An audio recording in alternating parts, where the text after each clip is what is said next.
N.T.I nke ibu aka n'isi nke ka onye na-eti ya na-eburu aka n'isi ose etigo abi ose etigo ndị niile ngwara amacha ọsị bụ mgba ngwara amacha ọsị bụ mgba ngwara amacha ọsị ụra gwere ya ngwara amacha ọsị bụ mgba ọ na-ejere mgba n'ebe n'ụwa nke a ịkwanye ọ na-ejere mgba ebe a ngwara ọnọ ka ọ ya anọ ndị niile gbagara na ndị niile jiri mma wee gbusi ndị Igbo. Ndị niile say, so you have I will kill them for you. I will finish Igbo people for you. Don't worry. I go give you president of Nigeria. Hey! Hey! Army, soldier, Babaha, we don't go see. Alaji, I don't slaughter them. Ewa. I dey fire them. One night, yayi. Alaji,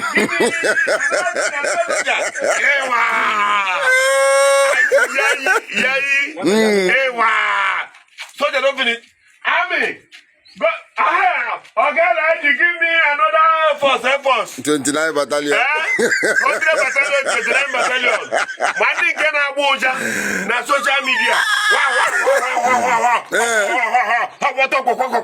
Oburo nu ka eji eme. Mba. Okwu na-eje ga wuo n'ụlọ n'ala. Ozugbo. Akwa ejego. Akwa ndiri na okwu na-ejego. Asa. Ihe na-emezu unu kita na unu arụ ajugo onye obuna oyi. Arojugo onye obuna oyi. Ndị APC niile, ndị edebe na APC. Na me, they go give me. Anyway, kwelu. N'ụwa nke a. Nwoke Ebonyi steeti enye kwelu. Olole. No. Olole. No, mama, ịgbanyela ezigbo onye Igbo. Nde. Rogers Okorocha none. Unu na ije. Nke a na-akwari na court. Ọ na-akwari na court. Unu na-akwari. Unu ejego awugo unu n'anya. Ozugbo. Ọkwa ego unu n'anya. Ewure ego onye bụ nke ndị APC a. Nye ya.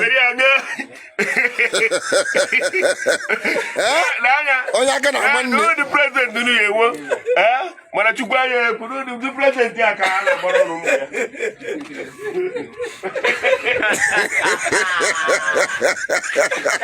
Ndị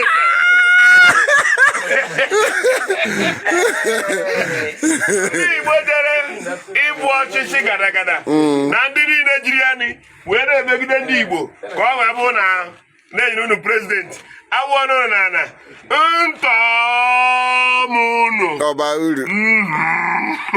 uru ifere ji egbu unu ọba uru ike mpụ ọnụ baa na lebo Bataban nwa m.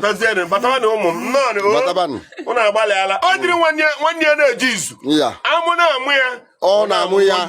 Yes. Daalụ.